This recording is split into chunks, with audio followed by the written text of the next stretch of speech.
Having some fun banter with and Poppy.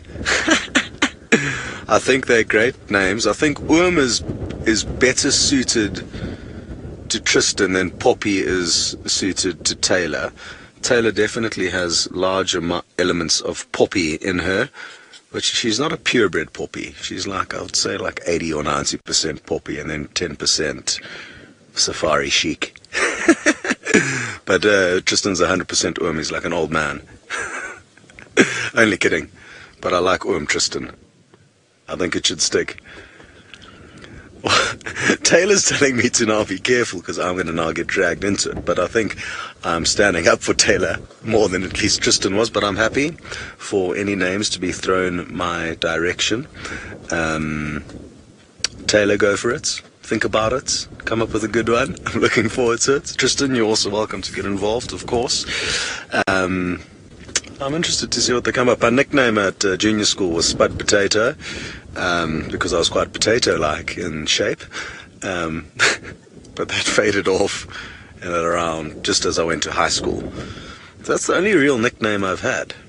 So maybe this is the start of something good.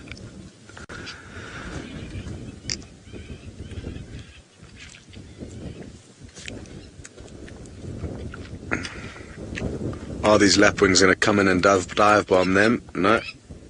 Well done there, Jahawi. Quick response. Oh, maybe we might get a bit of action here. I think we might get lucky. I love these David and Goliath scenarios, but they're not quite worked up enough. Had an incredible sighting just before I went on my break of about 20 lapwings. These are the crowned lapwings, about 20 lapwings, giving a female cheetah, what was her name again? Rani, I think. James Richard kindly did some research on the spot patterns and worked out who that was for us. Thanks, James, if you're watching. But that was definitely the most mobbing I've seen from these lapwings. They can be quite renowned for it, though.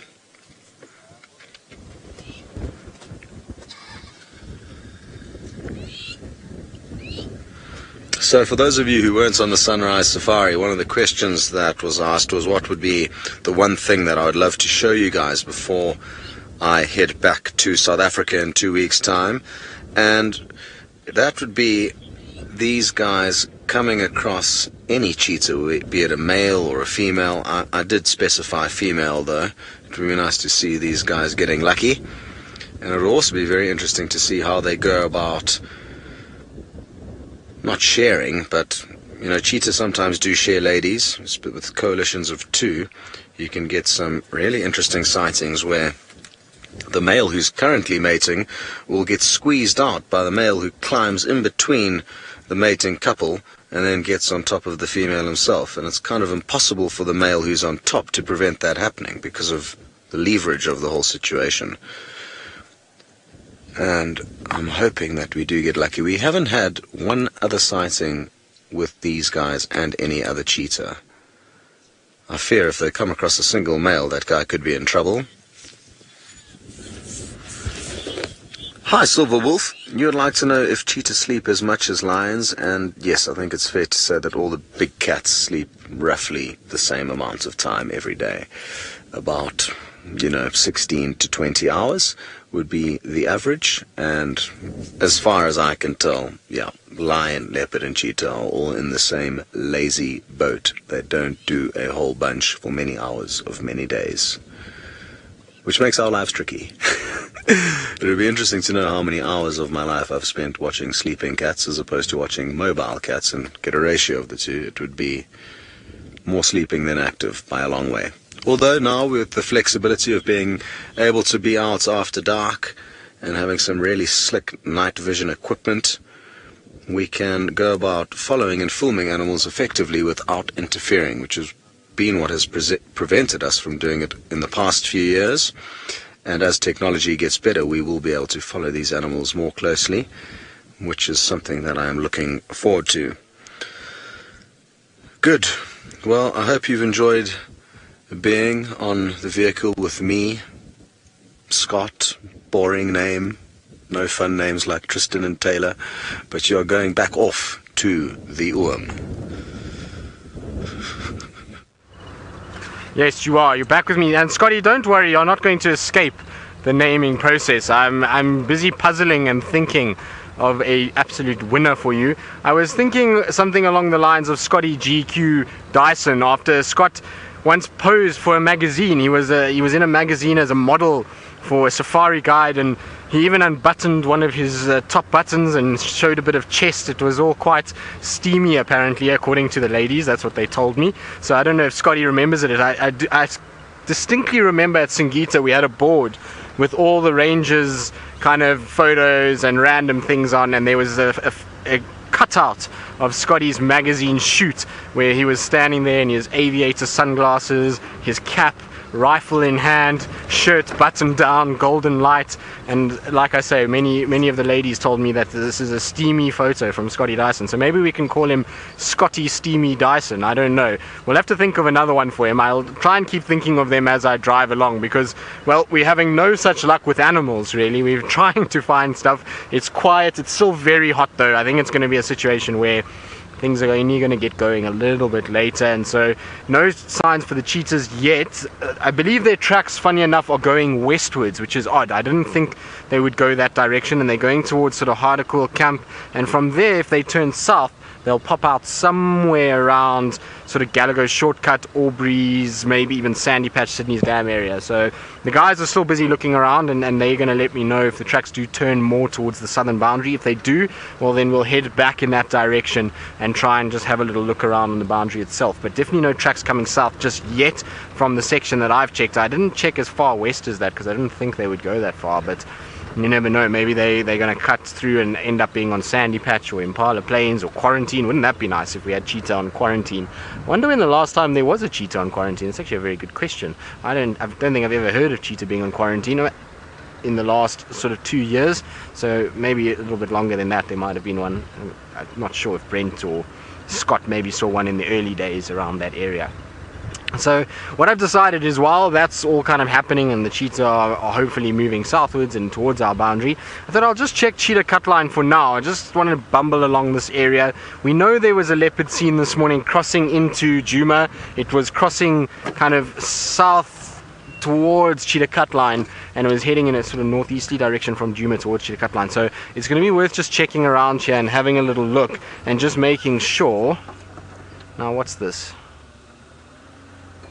I've got to be a bit careful because the lioness and her cubs walked around here. So there we go. That's actually perfect. That's pretty cool. Now this is not a track for a leopard. It is a track for the lioness, the Nkuma lioness, and her cubs from this morning. But I want to show you quickly just the difference between the two size tracks.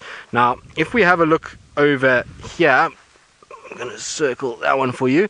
There you'll see the track for the lioness. It's quite large. You've got a very sort of big back pad with the 3 lobes and then the toes coming in the front there. And if I put my hand to the side of it, you can see it's quite large in comparison to my hand, almost the similar size to what my hand is. And I often tell you that we get a situation with lioness tracks that there's a very angular back pad. So what I'm always talking about and referring to is this section over here. So if I lay 2 sticks down, sorry, I'm trying to find 2 that are a little bit more kind of not as flimsy as what I've got currently, but if I lay a stick like this across, so that's along the one edge of that track. Sorry, I'm trying not to disturb it too much. There we go.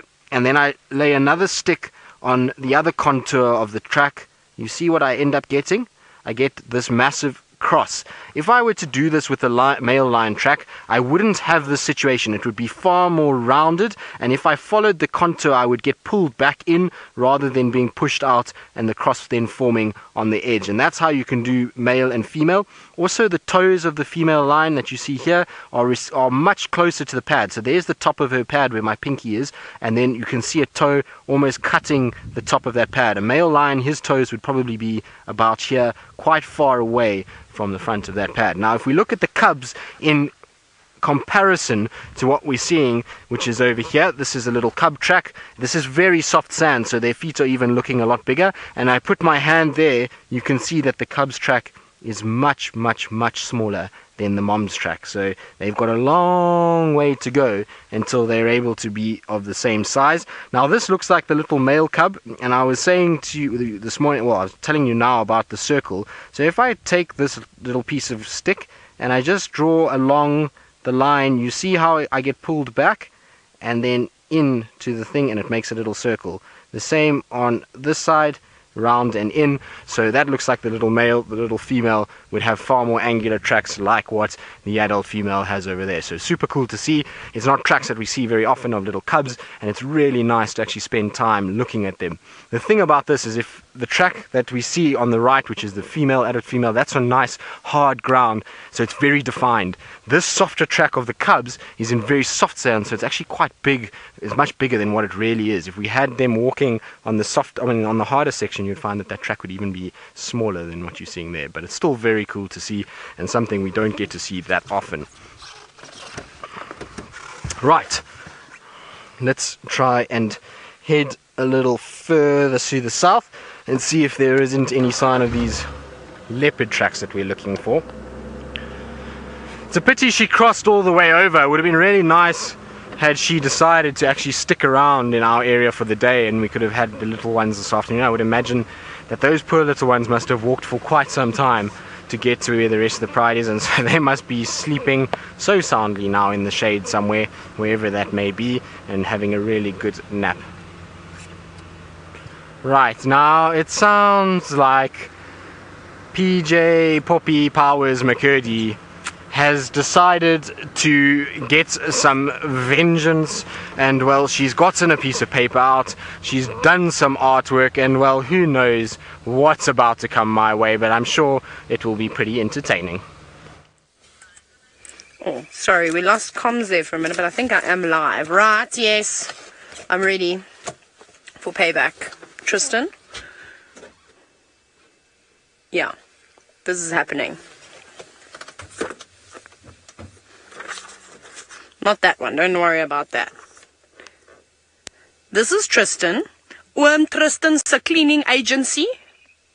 That's his new company that he's just started. And that is him cleaning up.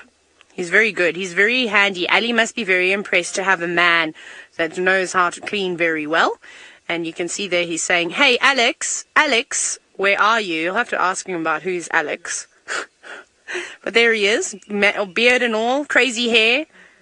Because if you've seen Tristan first thing in the morning, before he's put a brush through his hair, before he's put his hat on his head, it's interesting, he's also got quite a bit of hair. And then I started drawing that. I don't know what happened there. I was going to draw Tristan, and then I just did. What is that? I don't know what that is. Anyways, so that's Tristan. You can just ask him about this story. I'm sure he'll love to tell you all.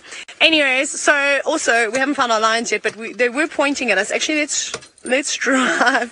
So there was a car that was waving and pointing and doing things. So I don't know if they were signaling me to go to a sighting or something, but we'll follow their dust cloud. Okay, so I have to tell you some interesting stories about... Oh no, that was disastrous. I just got into a mud wire. Oh no. Oh, sure. This little marshmallow here was almost mine. That was disastrous. You know, I always tell you how you don't want to drive into a mud wall. I did exactly just that. Thank goodness it was just one tire, and the rest were out, but my heart just sunk to my feet. Okay, so I would never have expected Scott to be a model. You know, never ever. But you know what I have seen him do? The one day we were having a bowl of cereal, and I'd finished my cereal, and I assumed that Scott had also finished his. But he was staring into his bowl, and I couldn't work out why he was staring into his bowl. Anyways, it turns out he was looking at his reflection. So Scott's that kind of person that will walk past, and any window, any shiny surfaces, shiny hood of a car, he'll just take a quick little glimpse to make sure that eyebrows are still good, beard's still nice and straight. So I think, Scott, I'm going to call you Johnny Bravo from now on. Hey there, good looking, you know, because I feel like you say things like that to yourself sometimes when no one is watching. Obviously, of course, teasing. So Johnny Bravo. Sometimes his hair kind of does the Johnny thing too. Not quite long enough, but you know, maybe that could have been Scott. No, it didn't really do good interpretation of Scott. I don't know why I drew that other thing. But yes, I'm hoping that there's a sighting up ahead now, because I've spent the last 10 minutes trying to draw that picture. Kirst agrees, and Kirst has known Scott for much, much, much longer than I have.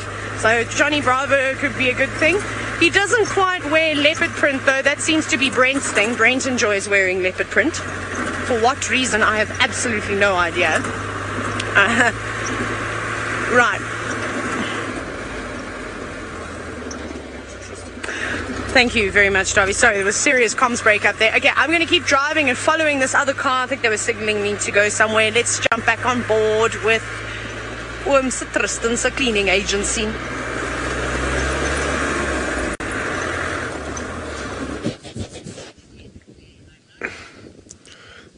Well, it certainly sounds like everyone's having a good go at one another this afternoon.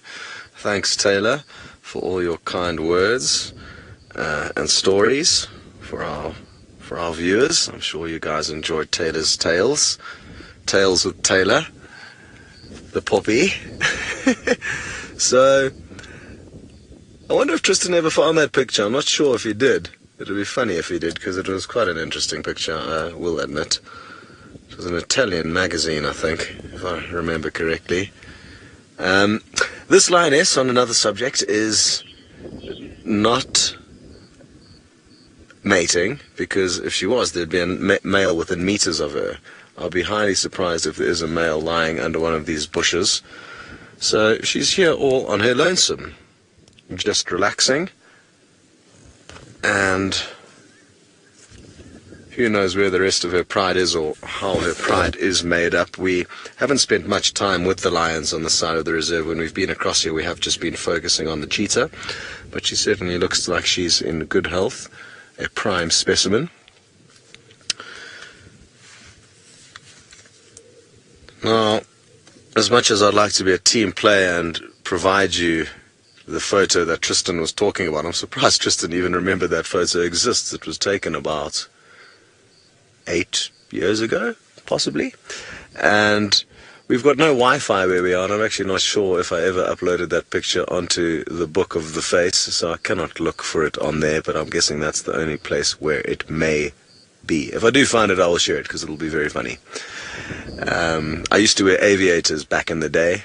I was an aviator man, and yeah, at some stages I actually used to get into trouble at the lodge where I work, because I used to roll my sleeves up too high, and they didn't like the aviators.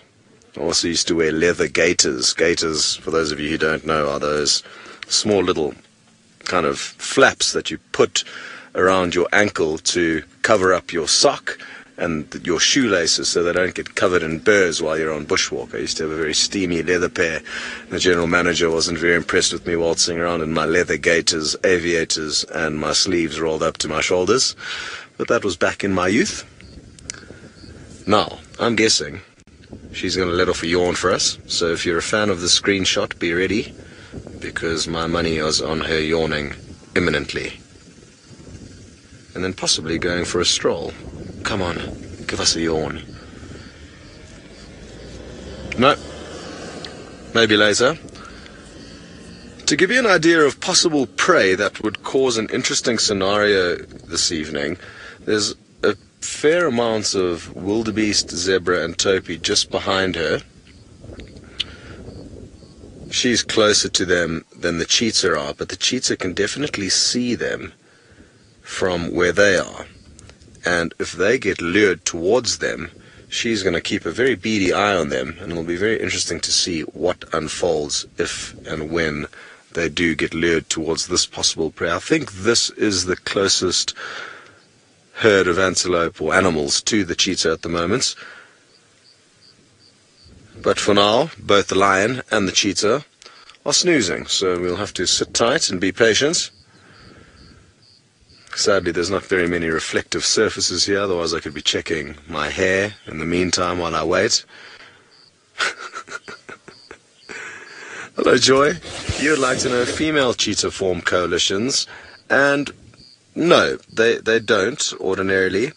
However, when two young sisters move out from home together, they'll often spend the initial years of their adult life together, or maybe not years, maybe it'll only be a few months. All relationships between siblings out here are much like relationships between siblings in our world, in that sometimes brothers and sisters fight and get along, and sometimes they don't, and vice versa, and all manner of variables in between.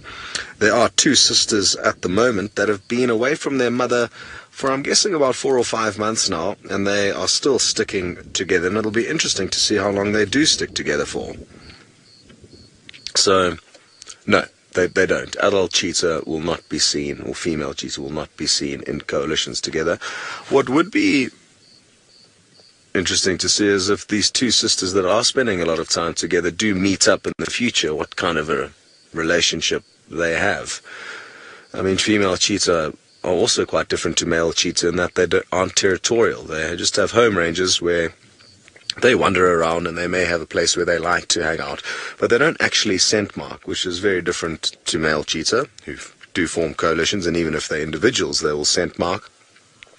As well as leopard and lion, because leopard and lion, both the females within leopards or prides of lion and individual leopards, they will fight for their territory and will have a set territory that they demarcate, whereas female cheetah don't. So it's quite interesting how different they are to the other big cats.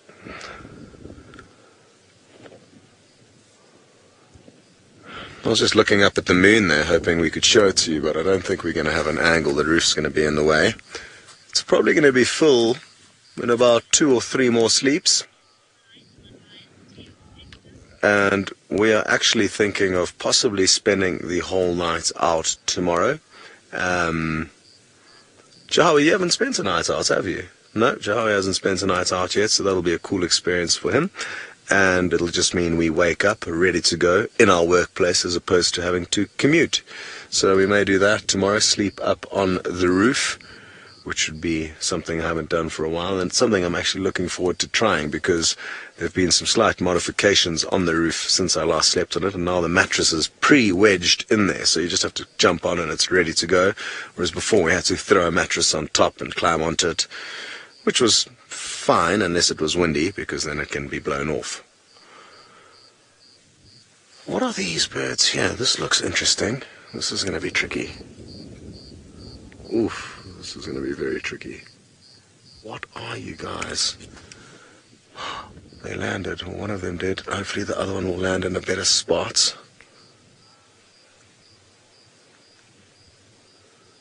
They seem to me like there's some kind of a small falcon.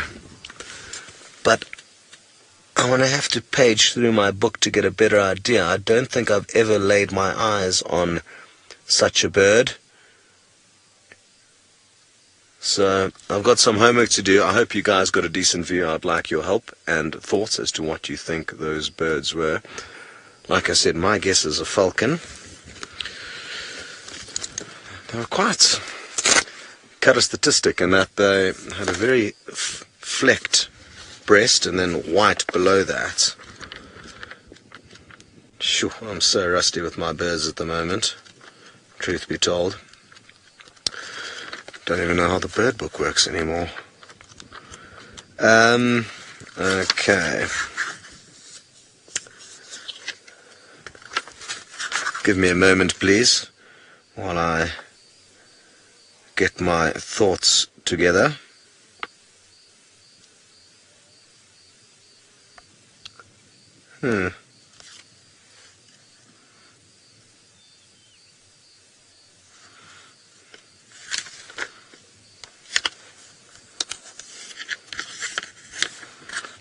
Nothing's really jumping out and grabbing my attention here.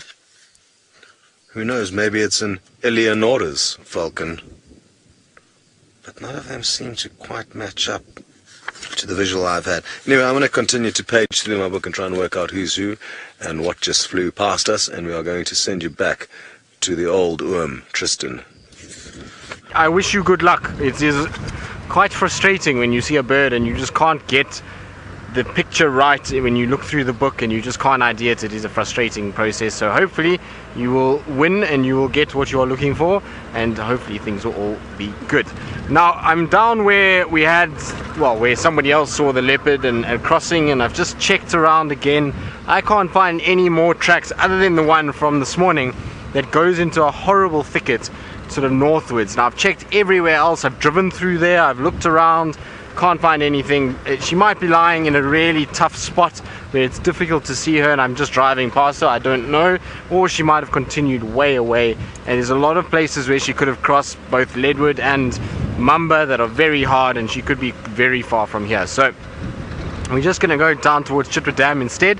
We had such a wonderful time here yesterday that I thought might as well just go and have a look, maybe pay a little visit to our baby hippo and our little chicks from the plover, see how they're all doing today, and then once that's done and it gets just that little bit cooler, then we're going to start heading back into this area in case there is a leopard moving around in the back, or in this sort of section. Now I'm saying back because I'm thinking in my mind back here there was a track that I just want to double check. No, none of the old hyena tracks that are not really even that visible, to be honest. And it's just a toe that I saw and I thought maybe that was it. So nothing really to write home about. Lots of impalas stretched around this area, all probably making their way down towards Chitwa Open for the evening. The sun is slowly but surely coming down now and starting to set a little bit, and that means that a lot of these animals are going to have to start pushing down towards waterholes. And there we go, some of the impalas I was talking about. So quite a pregnant female in front here as well. She's just about to cross the road, so her tummy is looking a little bit more round. Day by day they're starting to look a lot heavier, these females, and I'd imagine we'll start to see lambs fairly shortly. It's about the right time of year for the lambs to come out and for us to be able to see them. Now while I'm also here, I'm going to try and see if I can find this woodland kingfisher that we saw yesterday. There was the one that was flying around Chitwa Open area, so maybe I'll get lucky and find that. And then of course also, you never know if maybe Tumba's around and hanging about Chitwa like he was the last 2 afternoons. Maybe we get lucky and we find him again. So that's the kind of plan for coming to Chitwa. It's at least, I feel like, a decent one. Whether or not it works for us is anyone's guess, and we'll just have to try and see how it goes. Beautiful though, impalas really are beautiful animals, particularly when it's that late afternoon or early morning light. Their colours and their sort of coat coloration just really comes alive, not alive. I can't speak, I'm starting to speak like an worm now, and so let's hope that we can get that right.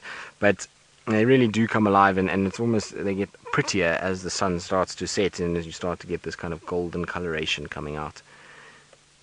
Very pleasant. Right, Senzo, down towards the dam we go.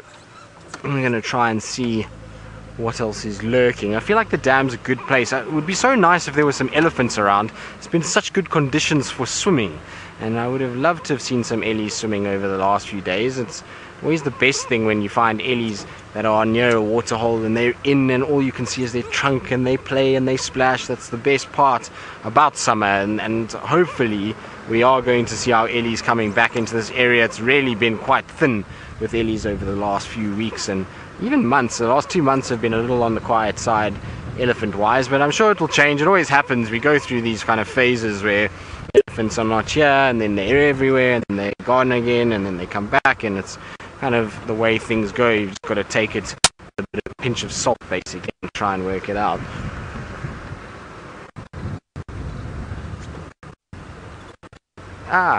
James Richard was saying maybe the baby crocodile will be around. I hope so, James. It's a super cute little thing, that, and it's very small. So for those of you who don't know about the baby crocodile, there's a little tiny crocodile in this sort of south-western corner of Chitwa, and it's about the length of my arm now, so it's not very, well, up to my elbow, so it's not very long at all. It's a tiny little thing, and so it might be there. I think it's maybe a bit warm. It might have probably started trying to find food. And in terms of how many, I think I saw a second one the other day, but I haven't seen more than that. Whether or not there is more, I'm not quite sure. Maybe this one little crocodile has found himself a nice little, or herself a nice place to sit, and the others are somewhere else. I'm not quite sure, but we'll go and have a look now. Let's maybe start there and then we'll meander our way back up the dam as we go. So we'll start on the far side, then we'll go down in towards the water side, check on the night herons and the baby hippo, and then we'll come check on the little plovers, and then we'll go from there we'll come towards the hippos. So that's going to be the Chitwa sort of circuit that we're going to do this afternoon. And the light is absolutely beautiful right now. It's the perfect time to be at Chitwa. I love being at Chitwa at this time.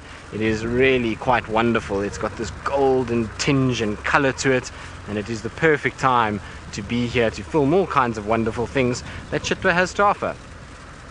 Now, I got an email today as well, which I'm fairly kind of excited about, and it's another rare bird that has been spotted here in the Kruger Park area. Well, there's 3 around at the moment. So there's the pectoral sandpiper, which I'm not sure if it's still being seen, but hopefully it will come out and maybe even head up towards the Sabi sand. So there's that.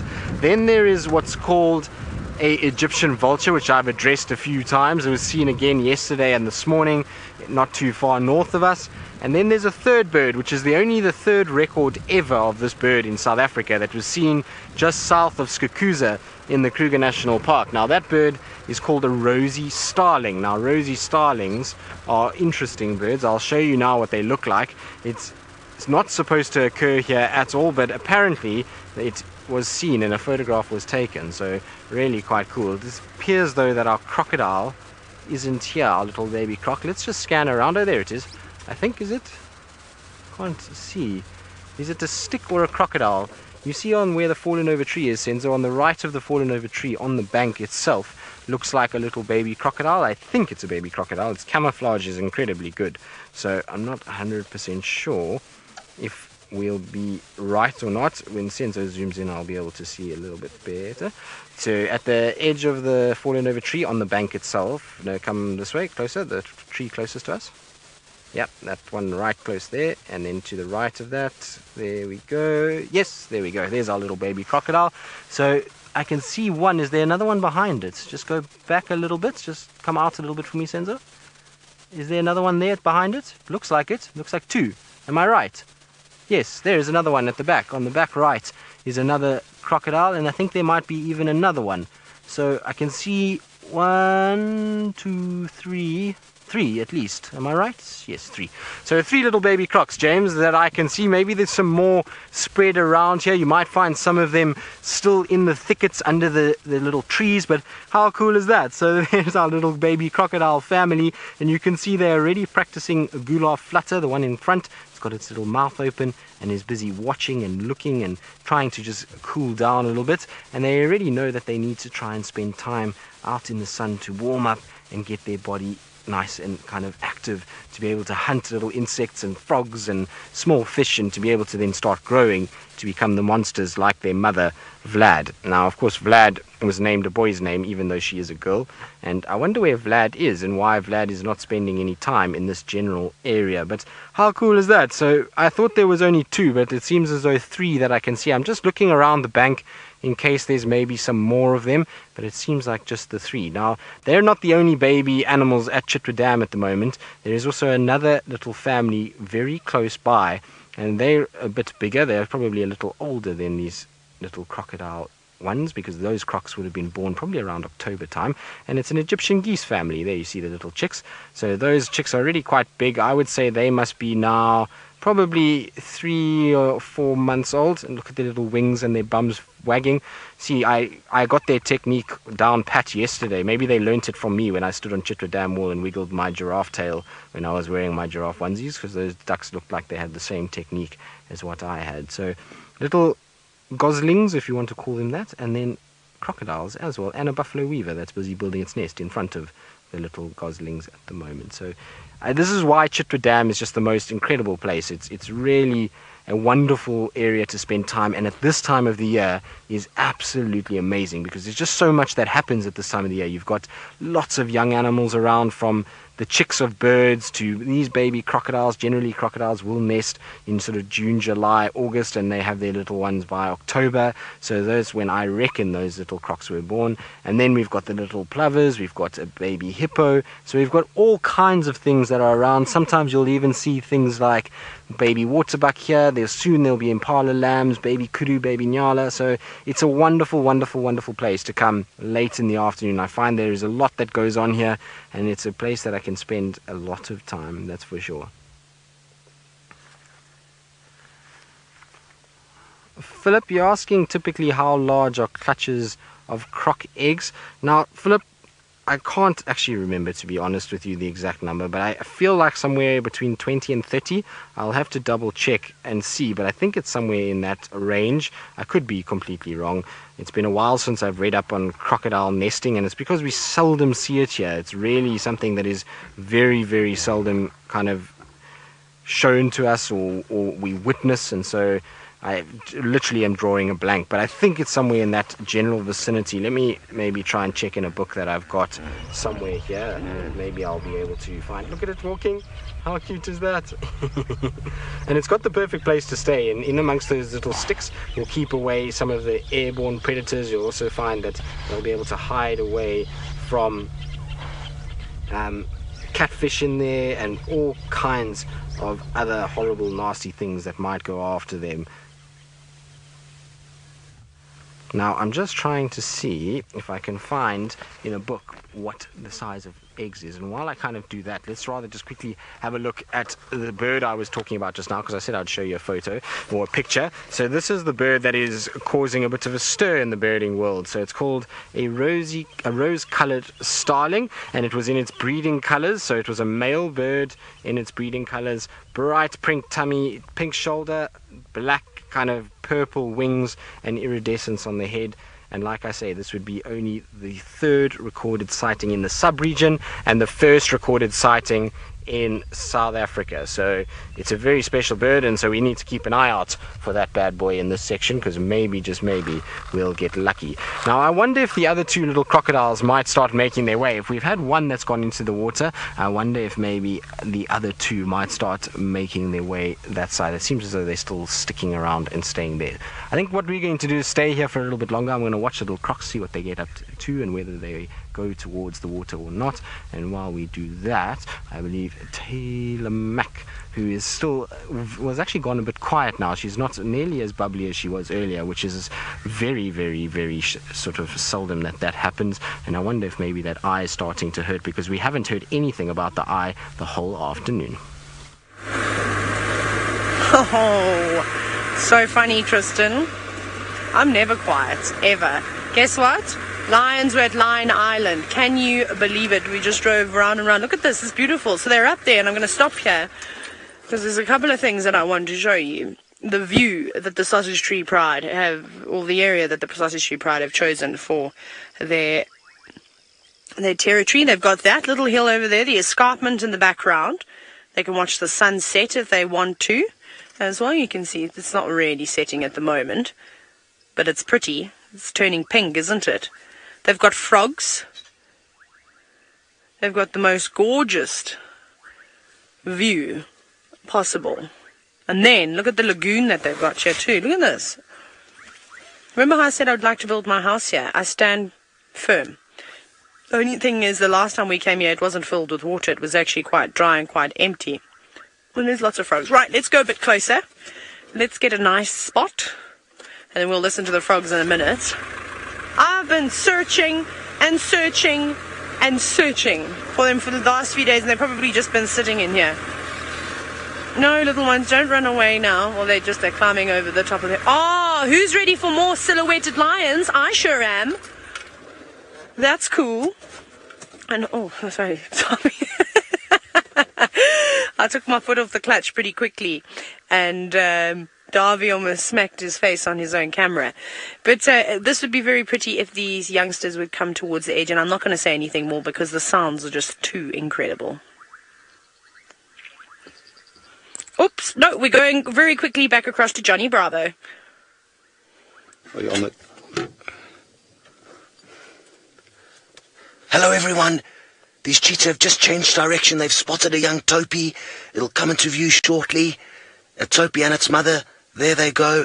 Oh, it looks like they were too fast for the cheetah. There they go. Whew. Lucky, lucky topi. Because against 5 of these guys, they would have had their work cut out for them. Phew, that caught us by surprise, because what happened was they were heading towards that herd of wildebeest that we showed you earlier, that was kind of close to where the lioness was. And all of a sudden they turned on their heels, and we couldn't see what it was they had seen initially until we repositioned.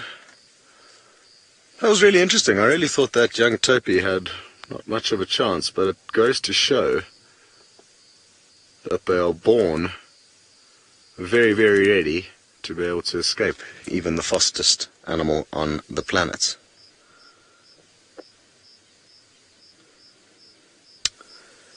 Interesting stuff, and it's going to be interesting seeing how these cheetah change their hunting strategies and preferences over the next month, when there are going to be a lot of young morsels around, be it topi, Thompson's gazelle, maybe even baby zebra from time to time. Phew! While you're with us, I would also like to show you the beautiful, beautiful colours that are happening off to our west. There's still one or two vehicles enjoying the sighting with us, but isn't that sensational? A beautiful, beautiful evening. Now, even though the cheetah were heading towards those wildebeest a bit earlier, close towards where a lioness was, the lioness started roaring and they all stopped, and obviously now know that she's there. They did take a few more steps, continuing in the direction of the wildebeest, still set intent on them, until obviously they saw an easy, or possibly easy meal. It didn't turn out to be easy, they didn't even get close to it, but the lion's roaring again. But you're not going to be able to hear it, I don't think. The microphone's pointing the wrong way. Maybe just faintly. The ends of the call.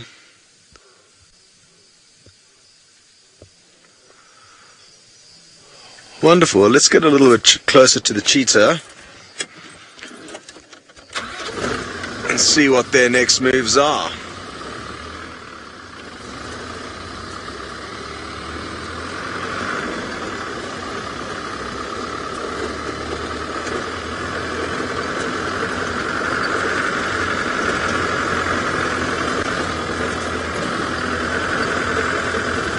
For a moment, when they changed direction and started running off into this area, I thought they had spotted a female cheetah.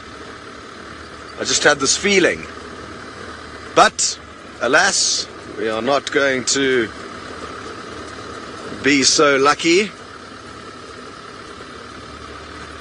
just yet. Maybe in the next 2 weeks. If not, even though I won't be here, there will be other presenters, Brent, Jamie and Taylor, I think, are going to be holding the fort here in the Mara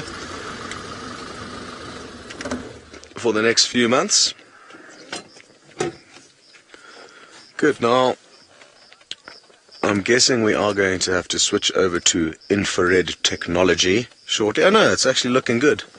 I guessed wrong.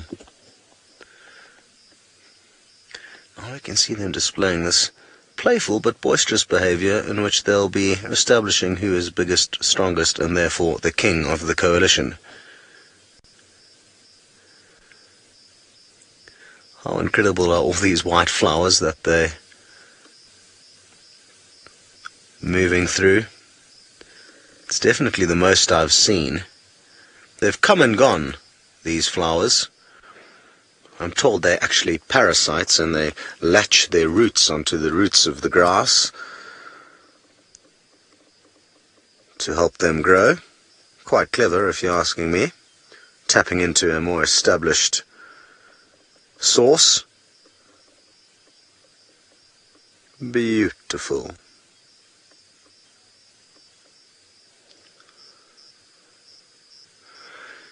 And now it appears that because that topi and its youngster effectively escaped their wrath, I'm guessing they are going to head back towards where they were planning on getting their meal, to a large herd of wildebeest. There are a few zebra dotted amongst it, but I'm guessing that wildebeest is going to be what they are looking for. Oh, it sounds like Taylor, the poppy, has got you a wonderful, wonderful visual. Enjoy.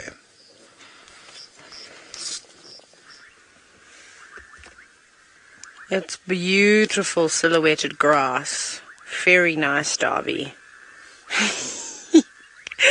Our lions have gone the other side, so we need to reposition. You can just see them moving every now and then. Let me quickly go around the other side without reversing into the lagoon. Right, I better turn my lights on. I've also taken my sunglasses off because now I can't see anything at all. It'll take me a few more maneuvers, I'll get there. I just want to make sure I don't drive into the tree or drive into any luggers or any little mud wallows. Get a nice spot. Cool, that's safe. Oh, where have we gone? Now they're in such an awkward spot. I don't want to go up there because I don't really want to drive on top of them. Oh well, we'll give it a bash.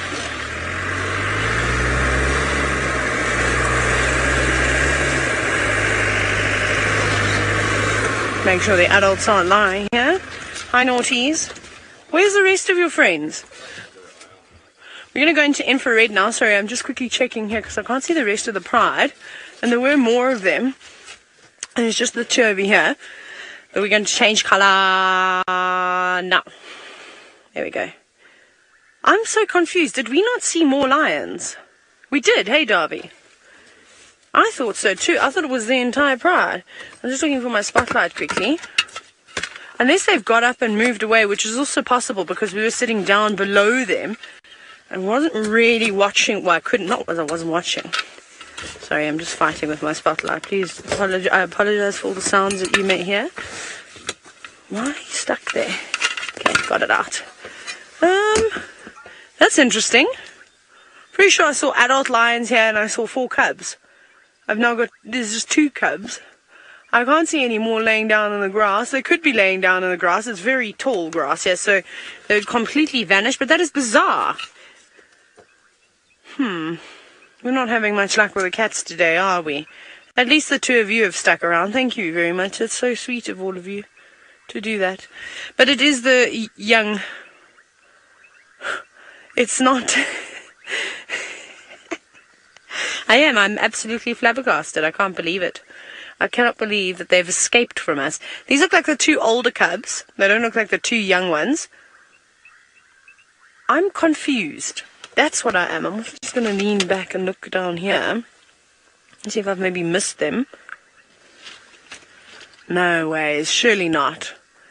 I mean, we were down below them for just a couple of, 2-3 minutes. I suppose it's not impossible. How many times have we lost lions in the open area in relatively short grass?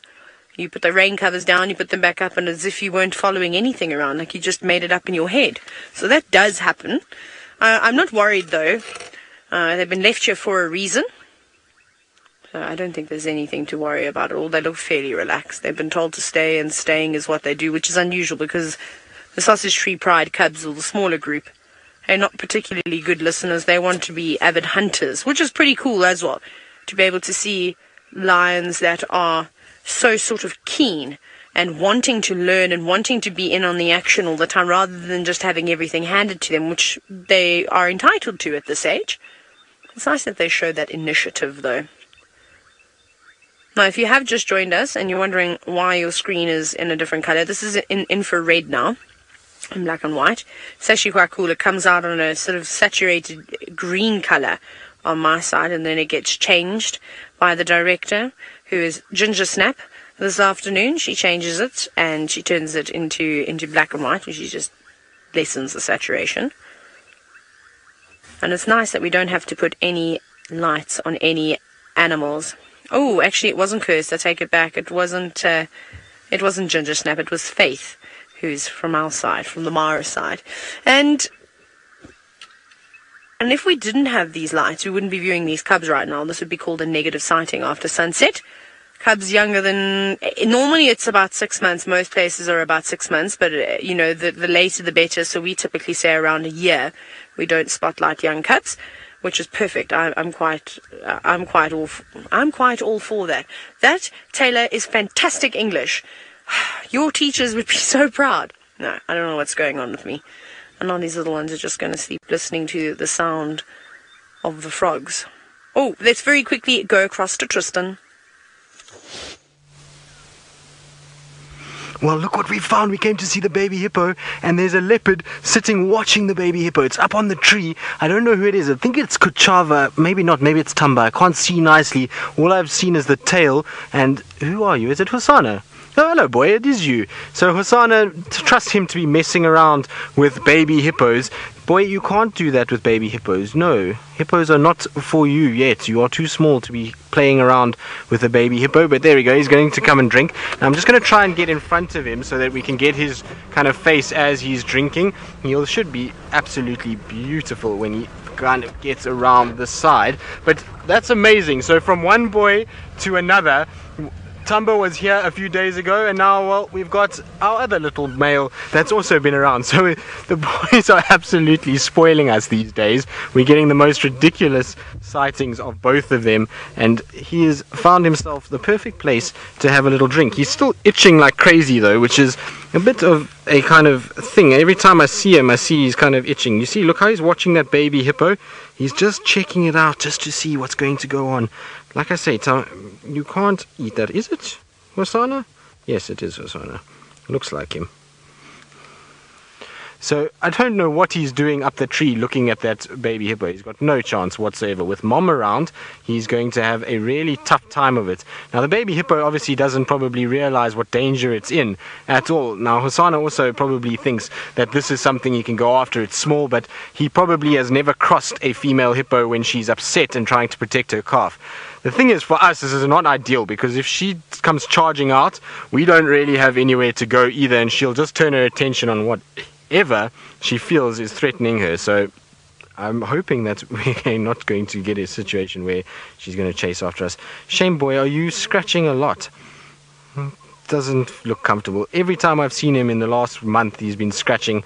I wonder if maybe he's just got a little bit of kind of fleas, or maybe even a little bit of mange that starts. It does happen from time to time, and it's that dry season period, so you might get it, but it's just around the one ear. So he's on his right ear that it's a little on the itchy side, and he's scratching a little bit, but that'll be okay. As long as he keeps grooming himself like this, looking after himself, feeding, he's going to be absolutely fine. But what a surprise that was, and what a kind of worthwhile treat just to come behind this damn wall. Now I always say that behind this damn wall, leopards love it, and we've been behind here now 3 times in 3 days, and we've had leopard twice in those 3 times. So it's absolutely amazing how much the leopards love this section. Now before we kind of get into Hosana properly, there's 2 things I want to show us quickly. First is the fish eagle right on top. I don't know if it's got something in its talons. It looks like there might be something, or is it just the tree?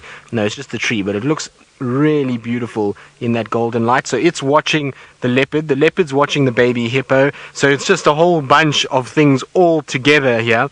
And the other thing that I wanted to show you, because the fish eagle, as beautiful as it is, I don't want to lose Hosana if he starts moving. The other thing is, Senzo, do you see a little white spot in the tree itself? So where the hippo is, just to the right, if you go straight in from where you are now into that sort of area over there, a little bit to your left, there it is in that top corner. So you'll see a white spot in the tree in the top corner. Now that's the first of the foam nests for a tree frog that I have seen as yet. Is it a foam nest or is it a feather? Oh no, it's a feather. I thought it was a foam nest. It looked just like a foam nest on the tree, but it's a feather, maybe from the black-crowned heron. Now it seems as though I've been giving Taylor trouble about her eyes all afternoon, but I might need to have a little sort of look at my own as we go on.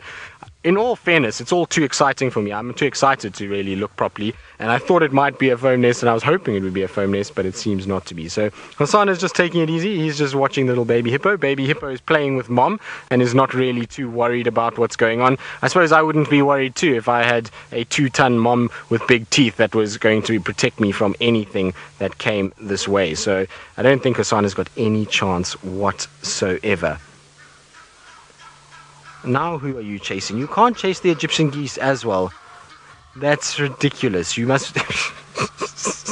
Hosana, you are another story. I do love these 2 boys. They are both equally comical and equally entertaining. They both love to chase things around and love to be kind of involved in action, and any bird that's flying, Hosana is looking at. Any kind of dove that comes over, Egyptian goose, baby hippo, fish eagle. I think he doesn't actually know where to look at this stage. I think he's a bit kind of perturbed as what's going on and where he needs to kind of focus in order to be able to see what's happening. So poor boy. It must be tough when you're a young man and you've got lots to kind of look for. Now I'm just going to try and edge forward for Senzo so you can get a little bit more of his face and be able to just kind of see his body a little bit better. There we go, Senzo. I think that might be a little bit better of angle than what we had just now. But how wonderful is this? It's a little oasis, and it's been an absolute treat for us over the last few days. I've so loved the fact that we have signal down in this area. It's been really a rich reward for us coming and checking here the last few days. We've had so many amazing things to witness and show you guys. So what a surprise. Now, Hosana, I wonder if you are going to try your luck any further. At one point, as we arrived, he was in the tree, looked as though he was going to pounce on this baby hippo, because the baby hippo was away from the mom. And then I think the mom saw him and kind of reared up, and that's what alerted me to a leopard in the tree.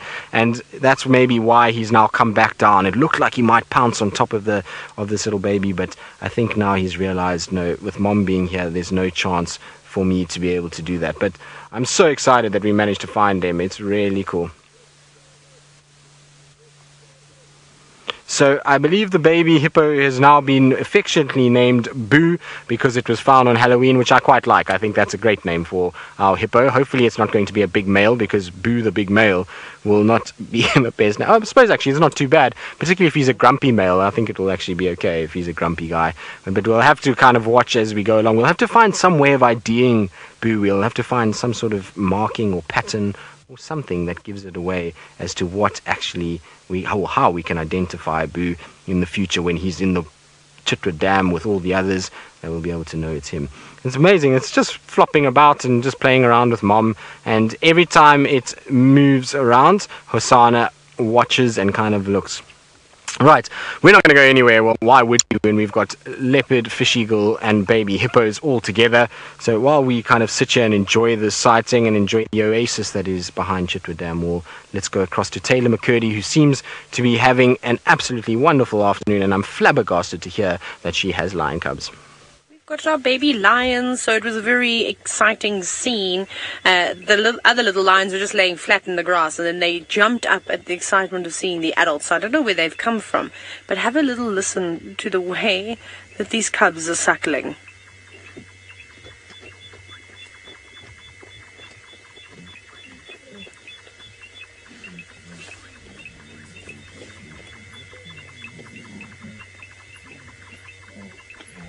Says that he's absolutely flabbergasted that we've managed to find suckling cubs. But have you ever heard lion cubs make such a noise when they suckle before?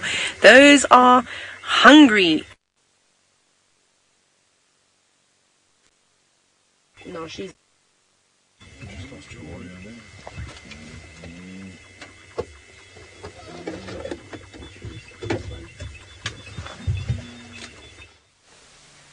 Well, look at Hosana. He's up in the tree and he's busy now watching this baby hippo. The hippo moved and it just slightly shifted. Hosana went up into the tree and he's watching now very carefully to see if this baby hippo just moves too far away. Maybe he can get a chance to go after it. But he's playing a very, very, very risky game at the moment. If he tries to go anywhere near that baby hippo, this mother is going to go crazy and is not going to be impressed with him at all. So he needs to be a little careful about what he's doing. And I can see she's kind of eyeing him out, the mother. She's just watching him and he's kind of looking and seeing what is he up to and why is he in the tree. So she's right below where he is, not too far away, but far enough that it can't cause any damage. There she is, and the little baby Boo is flopping around in the little area over there. You can see the ripples and the movement. And so Hosana's kind of trying to figure out a way. How do I get close to this without mom getting hold of me? And as long as he's around, mom is never going to let that little one out of her sight. It's absolutely incredible to watch this, though. I didn't think we would see a leopard doing this and a leopard in this particular section. It really is phenomenal to see. I mean, when have we ever seen a leopard hunting a baby hippo? Absolutely awesome. Now, I do need to get hold of the rest of the guides and try and tell them where I am, because otherwise they're going to shout at me if they see me with a leopard. Not that anyone can see me. Stations, everyone can copy me. I've got Hosana, my daughter Ingwe, behind Chitwa Dam wall. He's busy hunting this baby hippo. If he wants to respond, I'm going to be off the radio. There's space for 2. And the radio goes crazy. So it's been a quiet afternoon, and now sounds I can already hear 5 guys fighting with each other to kind of get into the sighting. They're all talking over one another already. But we have to call it in because, like I say, we are live and we are out here with a whole bunch of other guys that help us out a lot of the time. And so if somebody watches this later and they think that we've hidden this away, we're going to be in a lot of trouble. And ultimately, we don't want to be like that. We want to be able to allow everybody a chance to witness something as special as this. Now, you see, he's going forward again because the little baby has crept away from mom slightly. It's come more towards the shore area, and she's going to have to be very, very careful. If that little one comes onto land, he's definitely going to try and go after it. The thing is, mom will come barreling after Hosana straight away, and like I say, if that happens, we need to be very smart about what we're doing, because we're on a little island here and there will be no way for us to get out of the way if a hippo comes. So when hippos are being hunted, to be very, very, very, very careful and make sure that you've got somewhere that you can maneuver. And so I just want to see which way this little baby goes. If the baby starts to come towards land on our side, I'm going to go around the other side of the water, because I don't want to be involved in anything to do with a angry mother hippo when her baby's being harassed by a leopard, that's for sure. The thing is, though, is the baby's instinct is to stay in water. Mom's instinct will be to just keep that baby right next to her, herd the baby into the middle of this little pan, make sure that this leopard can't get anywhere near it. That's not to say that Hosana's not going to try. Hosana's most certainly going to try his luck and try and get into that area and try and have a little look and see if he can get to the baby, but I don't think he's got any chance, to be honest. And he is biting off a lot more than he can chew, and he might learn a very valuable lesson in the next little bit if he stays where he is right now, because that's going to not be very pleasant. If he stays there, he's going to get himself into a lot of trouble if that hippo sees him and decides that she's had enough of him being in the area. But I wonder if maybe we just reposition here, Senzo, just so that maybe we can see the baby hippo and the mother as well as the leopard. Let's just try, as much as it's a nice view of Hosana, let's just try and get Senzo into a position where he can at least see both. I don't know if it's going to be possible, but I'm going to try. Just see that there is maybe a gap through this direction. Senzo, you just tell me when you have a sort of sighting of both Hosana and the mother with the little one. I don't want to get too close. Is that okay? So Hosana, you can see, is on the right, mom and baby on the left. Now, whether or not he's going to stay there and kind of move along and go to the other bank, I'm not quite sure, but it's quite close. You can see she's got not really much space to work with, but she's watching that leopard. She knows for sure there's a leopard here. She knows there's a predator around. She's very, very aware of that, and she will make sure that that little leopard doesn't go anywhere near her tiny baby. Well, come on, Boo, come say hello. Hello, little cute thing. How cute is that little one?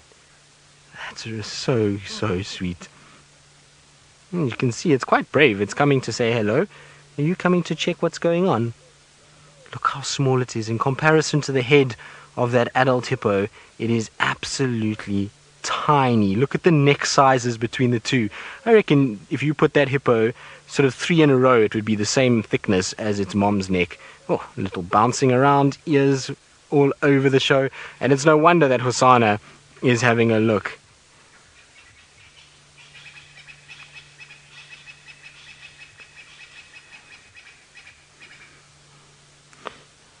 Velma, you're wondering if Mother Hippo will go out and feed already, or would she be waiting a few days until Boo is a little bit older and stronger? No, she'll get out and feed, but not far. She'll just feed right here in this little area. There's lots of little grasses close by and on this little wetland that she can chomp away at, and so that's what she'll feed off, and she'll make sure that Boo is very close to her, and as soon as there's a problem, she can just dash into the water. It's not even, a meter or two from the water's edge, and so she'll do that no problem. She won't mind having a little feed close by. Now, Hosana, you can see, he's now creeping around towards the other side. So he's now coming down the tree, and he's going to cross the branch over the little oasis. Hosana, be careful. That branch is not very stable. But the little baby hippos have really got not. Proud Cat Mama, you want to know if leopards are good swimmers. Well, leopards don't really like water, but they will be able to swim, and they will be able to cross a little water like this. They certainly don't like it, though. They know that there's crocodiles, there's various other predators that might be around. There's also, risk of hippos and other things, and so you have a situation where these guys will try and avoid swimming at all costs. That's not to say, though, that it doesn't happen. Leopards do swim from time to time. I've seen them crossing a few rivers, but they'll try and avoid it as much as possible. They prefer rather to try and cross water where they can stand and not where they actually have to swim itself. But now, Hosana, where are you going? You're getting yourself into a major mess at the moment. I'm going to just go forward a little bit because he seems as though he's going to drop down. I wonder if there's maybe chicks in here as well, because he seems as though he's watching for chicks as well in the grass. Now, I don't know, maybe he's going to give us a really big leap. Right, Senzo, be ready, because I think he's going to leap over this water. It's going to be so cool if he does leap. Come on, over you go. Let's see if he does. It seems like he might just know. Oh, he fell. Don't fall. Hosana, you're going to get yourself very wet and cause Mom Hippo to get very angry. Oh, there he goes in the water. That's a cat with very wet paws and a very angry hippo behind him. I think there must be eggs here because he's looking. I think this is where the night herons have been nesting, and because that's where the night heron came out yesterday afternoon. And so I think that's where you can see the hippo is now getting upset. She's charging in. There's bow waves coming. It's all happening at the moment, so it really is quite amazing. He's busy trying to get there, but he's making a bit of a meal of it. Sorry, Hosana, I don't mean to laugh at you, boy, but you really aren't doing it the right way. You're getting your paws all wet, which a leopard absolutely hates. I wouldn't be surprised there's a bit of shaking of the paws at some point as he tries to kind of get off here and get back to ground where he can groom off that water and get himself a little bit on the drier side. So there's a big stretch and a yawn. Have you decided this is not for you, Hosana? He is such a character. Him and Tumba, the two of them together are both characters. They both have their own way about them, and I really do enjoy watching the two of them go about their business. They are highly entertaining, the two of them, and they really do get themselves into all kinds of odd places. Right, let's go back again just so that we can give these guys a chance to get in here, because they're going to come behind us and they can then park on that side, and we'll be able to at least have a view of both Hosana and of Hosana and the hippo. But I think Hosana's decided no more hippo for him. Or is he going to? No, he's going to lie down over there. So I think he's in a state where he's kind of got a hippo on one side, a vehicle on the other, and he's a little bit kind of, I don't know where I actually want to lie at this stage and move around. So it's pretty incredible to watch him as he hunts this little baby hippo and kind of tries to work it out. You can see, like I said, he'll lie down once he falls in the water like he did. He's going to lie down now and try and groom himself, get himself nice and clean, get all that water that he's got on his coat after falling in the water, and then try and just kind of get himself into a bit better place and a bit better condition.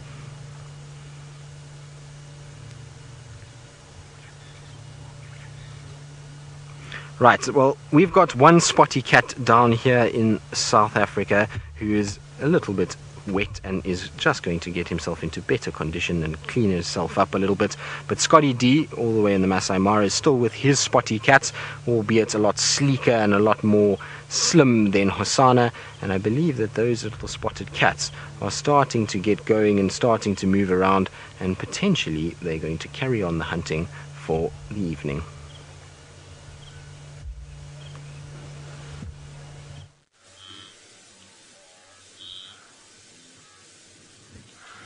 Well, they certainly are moving about. Not what I was intending them to be moving towards or doing. They've been distracted by another tree before this fallen down one, where you can see clearly they are doing a lot of scent marking, laying claim to this area of the Mara. You can possibly hear some zebra calling, as well as some wildebeest grunting and moaning nearby. And they are heading in their general direction. They just don't seem like it's their number one priority to get a meal just yet. But that could change at any moment. There are some wildebeest there. The cheetah are beyond us. They'll get to some wildebeest very, very shortly. I'm just not sure whether they are coming towards us because there's a big tree next to us that they'll continue to scent mark on, or because they want to get another meal.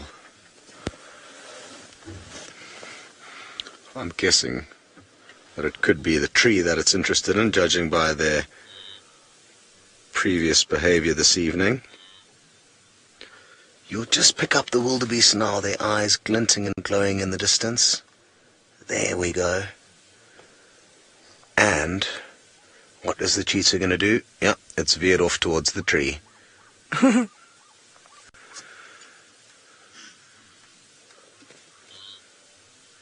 But who knows, maybe after their scent marking, they back themselves, they know they're great hunters. Maybe they will pursue an unlucky wildebeest out of this herd.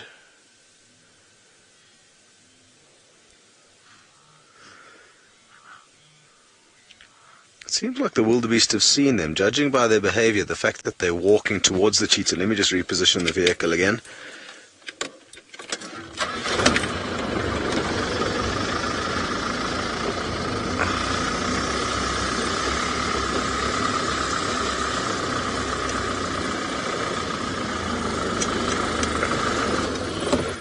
So like I said, it appears that these wildebeest have actually seen the cheetah already. That's not to say that the cheetah can not still catch one, because there are 5 of them. They don't rely on the element of surprise as much as a solitary cheetah would need to.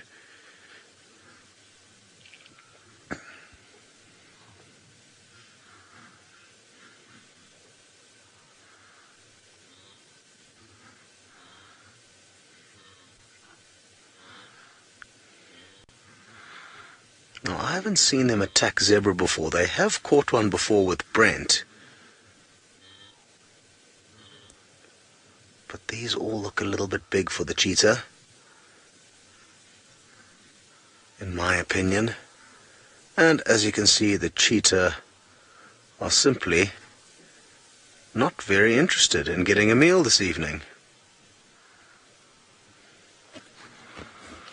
Hello Roshni, you'd like to hear my thoughts on when I think these guys like to hunt the most. Early morning and late evening has definitely provided us with the most kills from these guys, and occasionally after dark. But as a general rule, they... Oh, is that cheetah chasing one step? Oh, I think it may have been chasing something. Let me keep an eye on the others.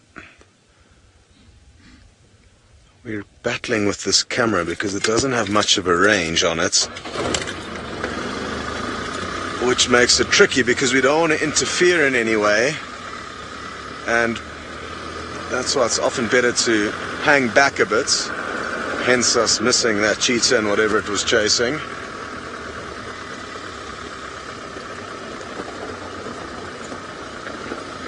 Looks like all the cheetah may have disappeared now.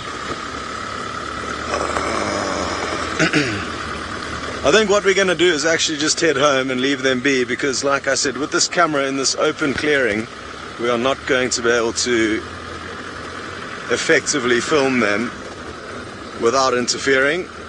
So we'll leave them be and come back in the morning.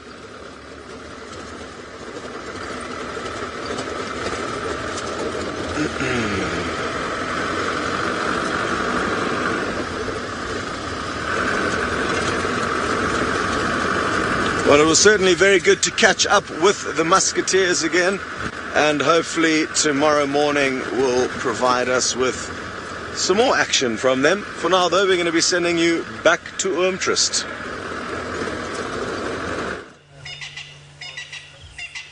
Well, Scotty Steam Cat Dyson still sitting with our steamy cat in the form of Hosana. He's busy grooming himself. Like I said, as soon as they get wet like this, they hate it, so they'll try and get themselves nice and clean again, get rid of all the water, make sure that the paws are all cleaned off. Make sure the coat is in good condition. Cats don't like to be wet, and we were talking about earlier, do they like to swim or can they swim? So the answer was right there. As soon as he fell in the water, out, back towards the bank, and then he can just kind of groom himself out and get rid of any of that water that's actually on him. And you see it when they walk through wet grass, as well, they often shake their paws off trying to get drops of water off them. So not a huge fan at all. The hippo mom and the baby have drifted away a little bit, so I don't think he's going to hunt them anymore. I think he's just going to start resting for a while. You might find that anything else that comes around here he might start chasing, but I think the hippo hunting is finished for the evening.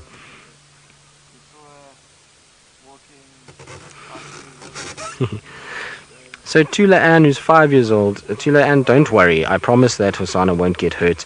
He's, as much as he's going to be trying to chase that hippo, I think he's realized that mommy hippo is just too big and strong, and that him going there is not going to be a good idea. So don't worry, Hosana is going to be okay. He'll be very, very fast and very agile, and he'll be able to get away from that hippo. So if the hippo charges him, I can't really get in the way, because the hippo, unfortunately, Tula Ann, will probably eat me.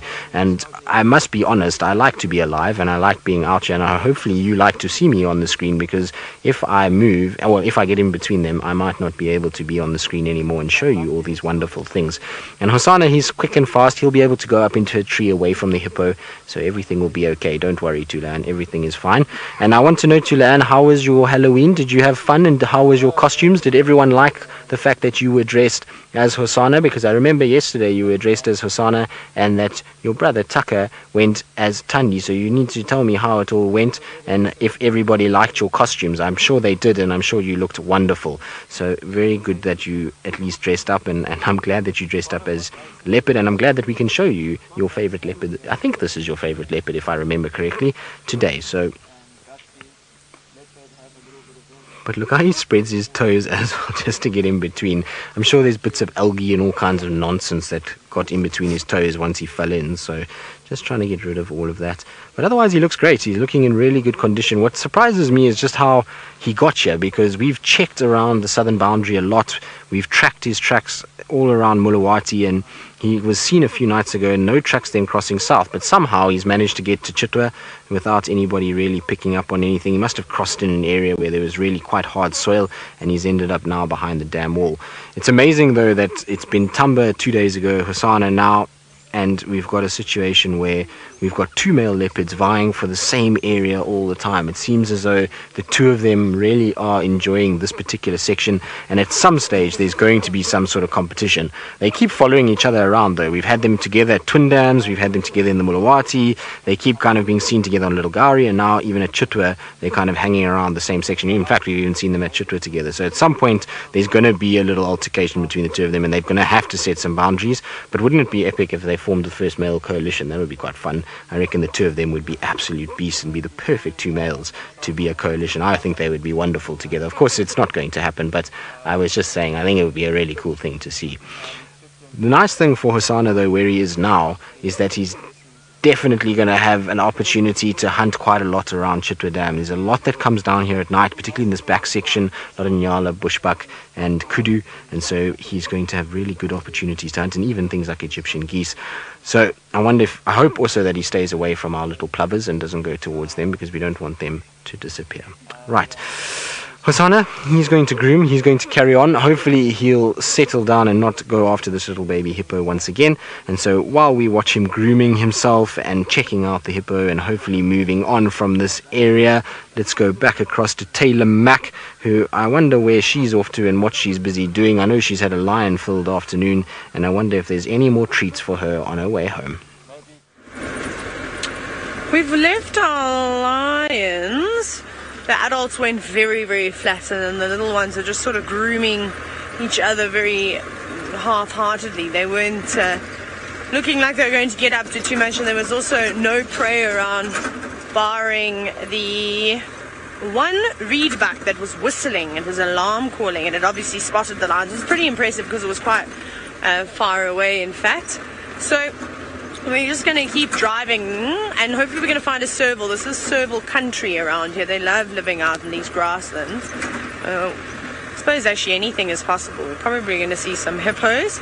Maybe not quite here, but maybe a little bit further ahead on the main road as we get closer towards the bridge, as they've come from the Mara River and all the different luggers that are filled with water in the area.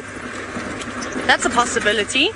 Maybe a chance for owls or snakes, because it's been such a hot day, but it's also such a beautiful evening that I reckon we could see some snakes. So what I'm going to try and do is race to an area where I always seem to find the most snakes, and that's on this main road that we're approaching, and then also up towards the escarpment road is pretty good as well. For snakes, I haven't seen a puff adder in the Mara yet. I'd love to see a Mara puff adder, see how big they get, if they get any bigger, because there is so much food around. There's so many more rodents and things.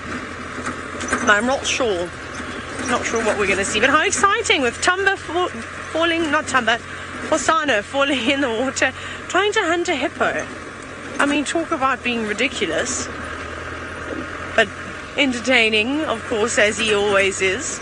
And who else we've had? The cheetah. Very nice. We're very, very lucky with such a varied drive this evening. I think it's been quite good. I particularly enjoyed the school drive this afternoon. I thought it was fun. It was nice to have so much interactivity with the kids. All the different kids were asking plenty questions, which was nice. Hopefully we have some more schools throughout the week. That would also be good. But as I shine, I have to watch where I shine the spotlight, because I am looking for a reflection of eyes and things. Maybe we can find a spider. And we can find a little reflection on the ground, perhaps. I do apologize, I'm not staring into the camera like I normally do, but the light is not nice. I don't like it, and I don't want to look at that light because it hurts. So I'm going to try and not look at it, and also try and drive on the road, because, well, it's not a good one. This is a slippy, slidey road that we have here. It fills up with water pretty quickly, and people slip around.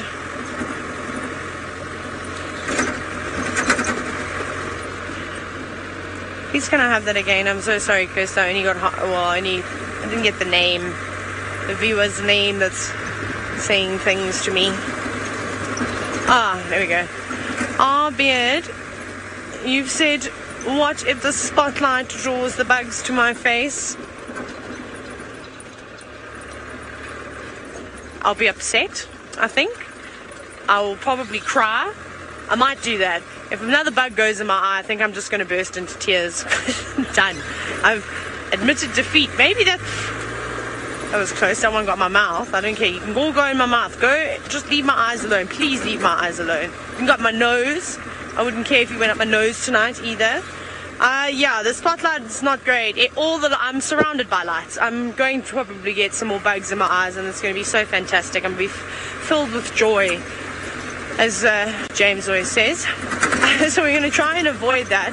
I can't drive with my sunglasses on, though, unfortunately, because they're quite dark already, and that's no good for driving in the dark. But what I will do is, when the show finishes and I'm not home yet, I'm going to put my windscreen up. That's exactly what I'm going to do, and use it as a shield. Okay, this is also Hyena City along this road. We know that there's quite a few dens along this site, so we're looking for a lot of different things.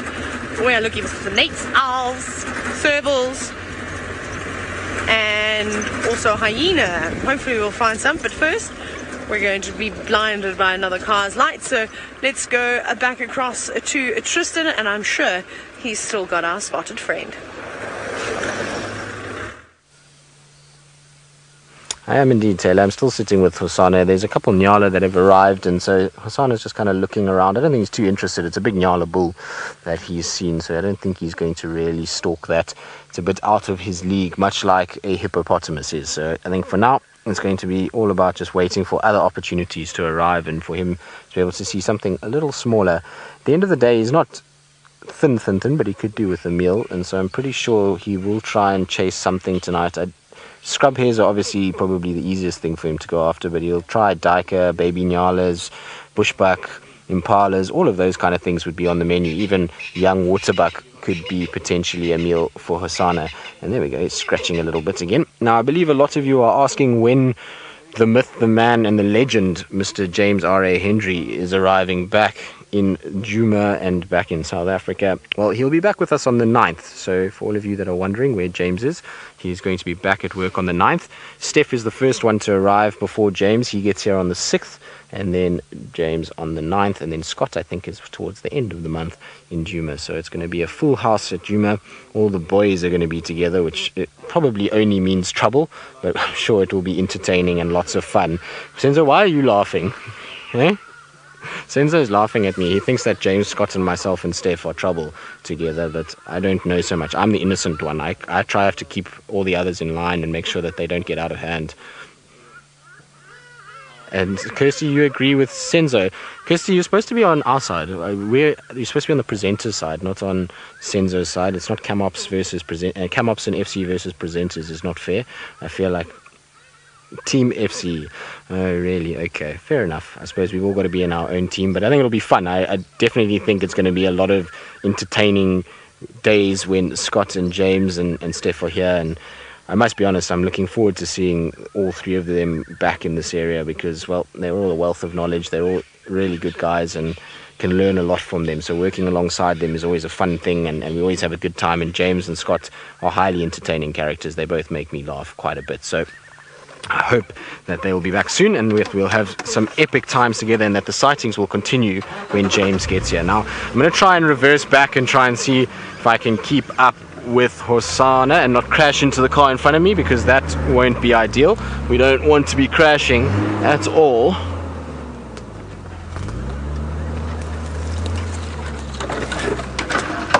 Philip, you're asking if I think Tamba calls Hosana Hosana.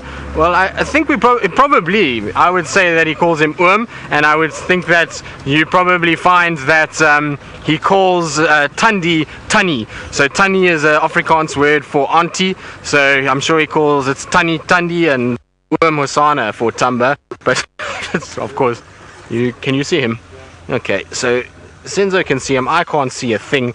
I'm sitting here. I'm going to try and get my spotlight out. Senzo, you just tell me when you can swear I must shine. This side, behind there. Okay, great. So he's going to come out somewhere here. I think there he comes. Oh, there he's behind the tree. I can see him now. So he's just poking his head out from that area and is going to come past and just moving towards Chitwa camp. I believe he spends a lot of time in the camp. The other night apparently he joined the guests for dinner, where he flopped down on the deck and watched all the guests while they ate their 3-course meal at dinner time, and just watched them as though nothing was going on whatsoever. It was apparently quite amazing to see the three of them. Now I'm just going to roll forward, Senzo. Dinner and a show? Yes, so that's what Chitwa's all about, dinner and a show. So hopefully the guests enjoyed it, whichever guests they may be. And I just rolled forward so that the guys behind me could get a chance, because there's not very much space at all. And I think we might unfortunately not get another view of him. It's a very sort of steep bank here, and he's just gone down that bank and behind there.